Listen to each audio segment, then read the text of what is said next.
Bonjour à toutes et à tous. En ce premier jour de l'année, je suis très heureuse d'être aux côtés de Jean-Yves Bruckmann, qui est le président de l'association de financement d'Ensemble pour les libertés. Jean-Yves.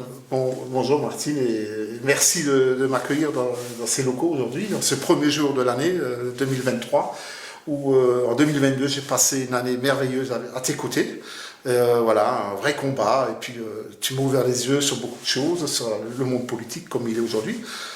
Aujourd'hui, voilà, le combat il continue, l'année va être très difficile pour tout le monde, et puis on va essayer d'être ensemble, vraiment ensemble pour les libertés, à vos côtés, puisque après plus de 25 réunions publiques qu'on a fait ensemble, on vous a entendu, on était à votre écoute, et on travaille tous ces points qu'on a discutés ensemble, voilà, et donc ça c'est le combat de l'année à venir, ça sera ça, avec Ensemble et Liberté, et peut-être également avec peut-être d'autres personnalités qui étaient à nos côtés durant ces années, et puis voilà, qu'on a, depuis les élections, qu'on a gardé contact ici, voilà, le combat il continue, pour la santé, pour vous, mesdames et messieurs, bien sûr, et pour cette nouvelle année, vraiment, je serai très heureux d'être à tes côtés encore pour cette année.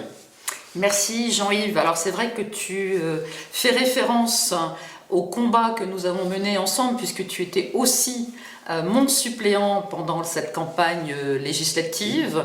En effet, nous étions sur ce territoire alsacien très à l'écoute des citoyens, mais c'est en effet avec tous ces débats qui ont eu lieu que nous allons pouvoir construire ensemble le projet d'Ensemble pour les libertés.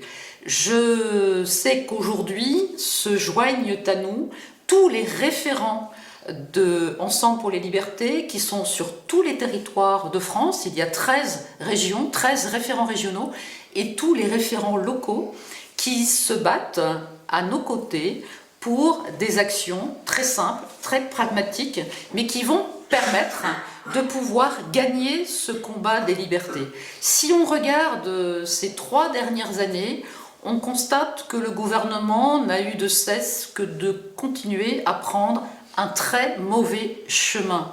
J'en ai pour preuve aujourd'hui toutes ces petites et moyennes entreprises qui sont extrêmement menacées sur le plan économique et qui vont avoir besoin de nous pour porter une parole politique, une parole vraie, pour pouvoir continuer à faire vivre leurs entreprises et à faire vivre nos territoires. Donc ça, c'est une des pistes de combat. Bien sûr, vous savez que sur la question sanitaire également, Ensemble pour les libertés a été très présent.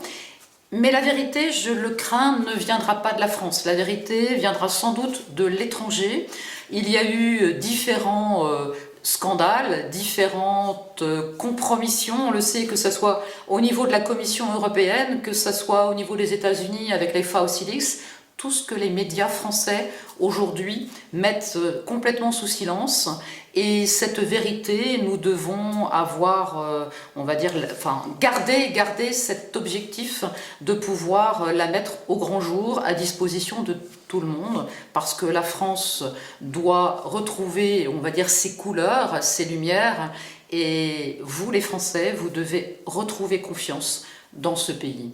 Donc, très clairement, Ensemble pour les libertés, nous vous souhaitons une année 2023 lumineuse, l'année 2023 qui sera l'année de la solidarité et je suis sûre l'année de toutes les vérités.